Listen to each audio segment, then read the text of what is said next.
அவளும் வீரமங்கை தான். நீங்க 2 பேரும் பேசிட்டு இருங்க, நான் போய் உங்க 2 பேருக்கும் சாப்பிடறதுக்கு பஜ்ஜி போண்டா ஏதாவது பண்ணி கொண்டு வரேன். டேய் போஸ், டேய் என்னடா இது? ஏன் உன் முகலாம் அழுக்கா இருக்கு? கை இப்படி காய்ச்சி போய் கிடக்கு, என்ன ஆச்சுடா? என் மாமனாரு செங்கல் சோலைக்கு வந்து வேலை பார்க்க சொன்னார்ல. ஆமா.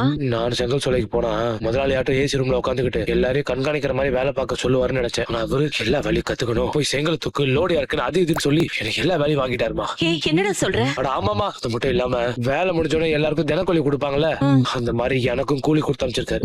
ராஜா வீட்டு கண்ணுக்குட்டி நீ ஒன்ன போய் இப்படி செங்கல் சோலையில வேலை வாங்கி வச்சிருக்கான் அந்த ஆளு. ஏய் போஸ், அந்த ஆள் தான் ஏதோ சொல்றாருன்னா உன்னால இந்த வேலையில பார்க்க முடியாதுன்னு சொல்ல வேண்டியதானே? நீ வேற காவியா என்கிட்ட காலையில சொல்லிதான் போனா, அப்பா சொன்ன வேலையெல்லாம் நீ செய்யாம இருந்தா நான் பொட்டியை தூக்கிட்டு எங்க அம்மா வீட்டுக்கு போயிடுவேன்னு ஸ்ட்ரிக்ட்டா சொல்லிட்டாமா. அவன் இந்த வீட்டு விட்டு போயிடக்கூடாதுன்னாமா எல்லாத்தையும் பொறுத்துக்கிட்டு எல்லா வேலையும் செஞ்சேன். உன் நிலைமை இப்படி ஆயிடுச்சுல.